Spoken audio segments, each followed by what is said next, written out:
Olá, gente boa, tudo bom? Hoje nós vamos conversar sobre o assunto mais importante do universo, que é a relação entre o ser humano e Deus. A Bíblia ensina que entre Deus e os homens existe um grande abismo. É um abismo espiritual, é lógico.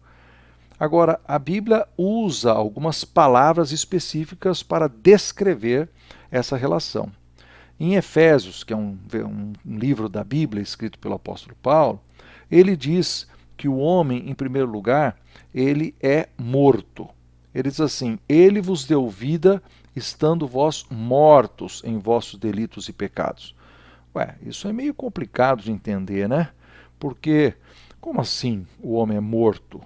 Se ele está totalmente vivo, né, andando para baixo e para cima, aí a gente sabe que ele não está morto. Ele está morto espiritualmente. Vamos usar assim o fio de telefone. O fio de ligação entre Deus e os homens, ele está partido. Isso é que significa morto. O homem não está ligado com Deus. Um outro jeito, uma outra palavra que nós poderíamos usar é dizer que o homem está vazio.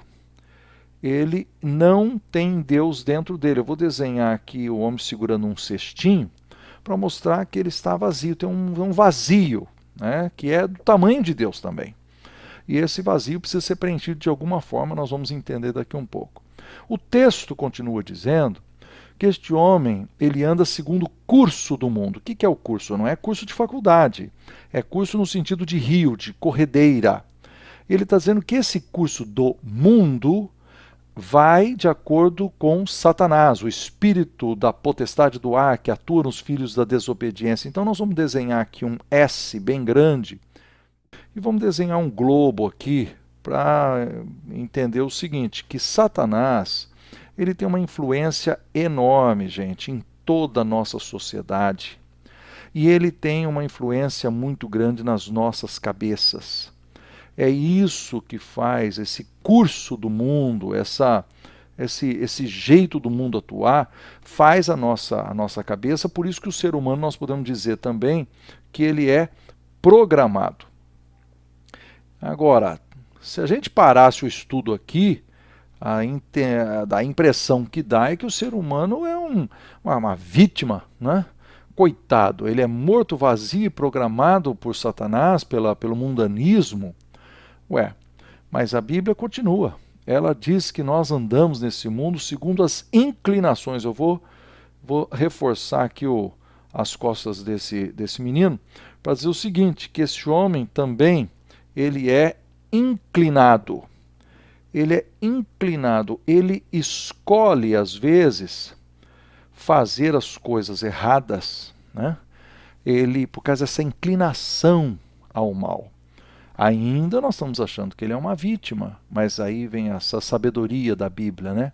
Diz, ele faz a vontade da carne e dos pensamentos, ou seja, é ele que decide. Então, se ele que decide fazer, ele então é culpado, né? Ele é culpado. Nós vamos desenhar aqui um grande peso nas costas dele aqui, né? Um peso de culpa que ele está carregando. Porque o homem é morto, vazio, programado, inclinado e culpado, existe uma última coisa que ele é.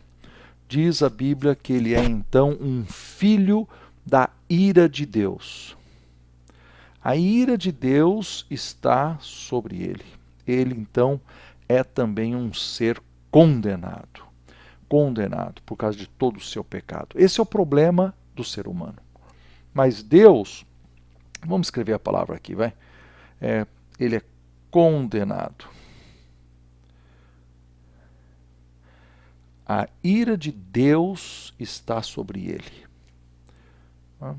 Agora, Deus também, por outro lado, tem um problema. É algo difícil de explicar, até porque nós podemos simplificar demais e errar no jeito de compreender a Deus. Mas a Bíblia ensina que Deus, ele é santo. Por isso que a ira de Deus cai sobre os homens, porque ele é santo, a sua santidade, né? Ele diz que ele vive na luz inatingível, onde não há trevas nenhuma, onde não há nem sombra de mudança. Deus é santo, e então nós, seres humanos, não conseguimos viver com ele, por isso que ele nos condena. Mas Deus também, ele é amor. Então, ele quer nos salvar. Vocês estão percebendo o conflito? Um Deus que é santo teria que necessariamente destruir o ser humano. Mas o Deus que é amor, ele teria que nos salvar. E ainda, Deus é extremamente justo. Ou seja, ele não pode escolher ser uma coisa e negar a outra parte que ele é também. Ele não pode escolher ser amor e salvar todo mundo, por exemplo, isso negaria a parte dele de ser santo. Ele não poderia ser santo e condenar todo mundo e negar a parte dele que é ser amor.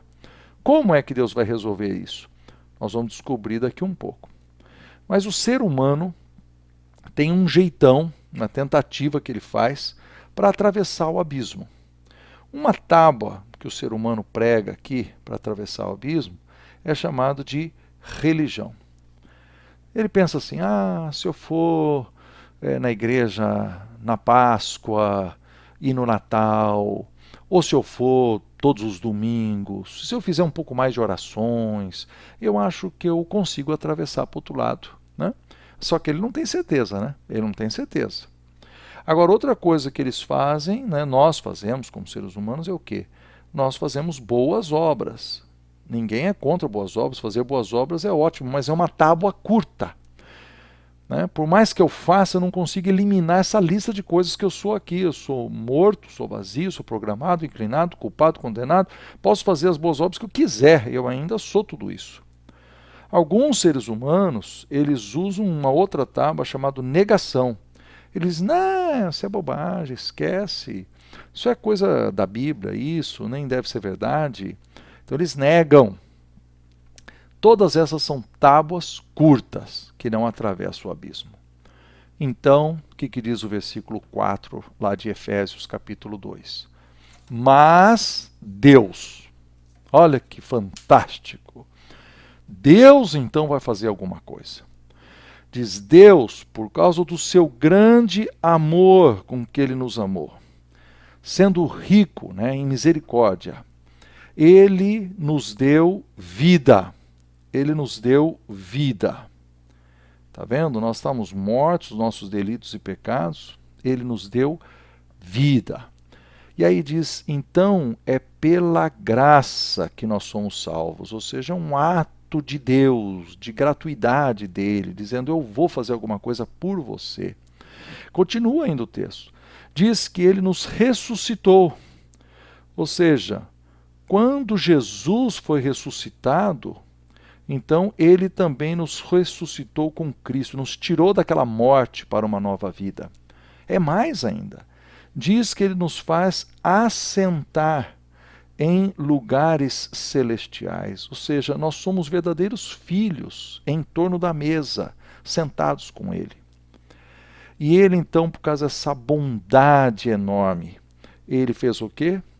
Ele enviou Jesus. Jesus Cristo é a verdadeira ponte desse abismo. Jesus Cristo, ele preencheu o vazio que estava nos separando de Deus. Glória a Deus, que maravilha, que coisa fantástica. Jesus Cristo resolve o problema de Deus. Veja, Deus, como ele era santo, ele deveria colocar sobre nós a sua ira. Mas ele colocou a sua ira sobre Jesus.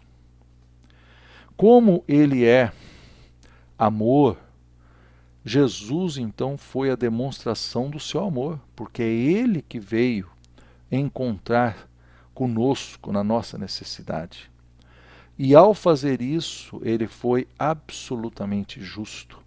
Então ninguém pode acusar Deus de não ter feito a parte dele. Nós então temos uma solução. Eu vou chegar no ponto mais interessante daqui a um minuto. Mas vamos ler esse versículo 8 e 9, que diz assim: porque pela graça sois salvos mediante a fé, e isto não vem de vós, é um dom de Deus, é um presente de Deus, não de obras para que ninguém se glorie. O que significa isso? Significa que ninguém um dia, gente, vai chegar lá no céu, inchar o peito assim e falar: ó, eu cheguei aqui porque eu fiz isso, porque eu fiz aquilo, eu sou o maior de todos, né? Devia mesmo ser salvo, tá vendo? Se fosse baseado em, em obras, os ricos seriam os caras que chegariam lá mais. Pessoas poderiam comprar a entrada. Seria um orgulho enorme.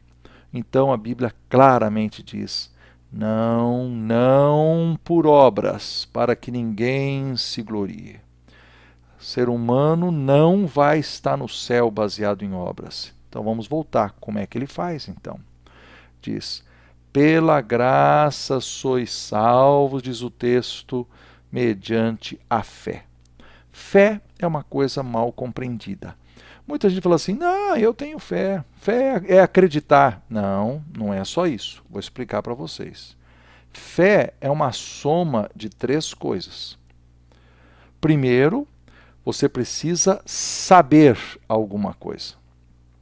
Veja bem,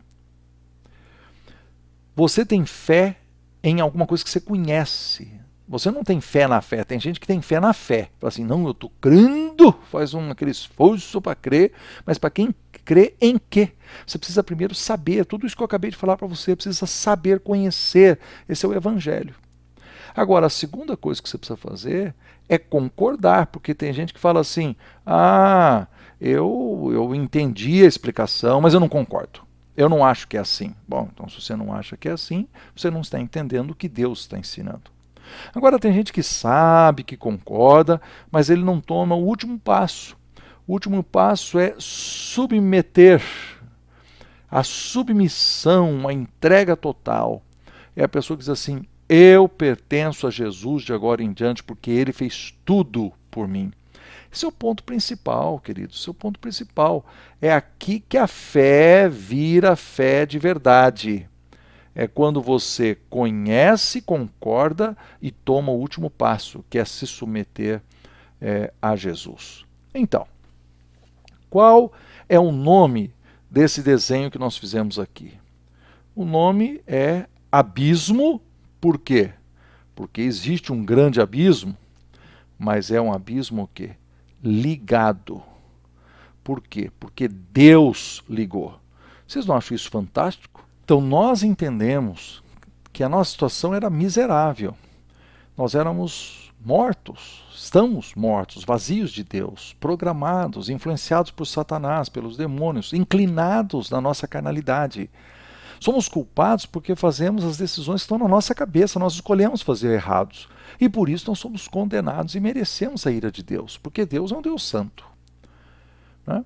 E nós também fazemos um monte de tentativas para atravessar do outro lado. Mas aí Deus faz alguma coisa por nós. Ele manda Jesus Cristo. E Jesus faz o serviço completo. Ele recebe em si na cruz a ira de Deus. Ele paga os nossos pecados. Essa é a demonstração do amor de Deus. Deus é absolutamente justo.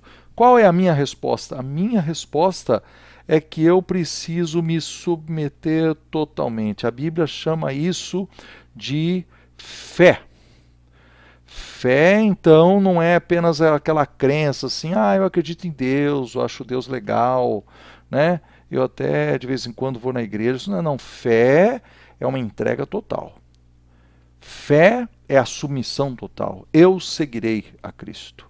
E eu quero convidar você, para você hoje que está me escutando, que você faça a decisão mais importante da sua vida. Você diga assim: eu entendi o abismo. Eu entendi o que Deus fez. Eu entendi que Jesus tomou o meu lugar. Por isso eu creio, eu concordo e eu me submeto. Essa, sem dúvida, é a decisão mais importante do universo. É a sua decisão que modificará totalmente o seu futuro e a sua vida na eternidade. Um abração, que Deus te abençoe.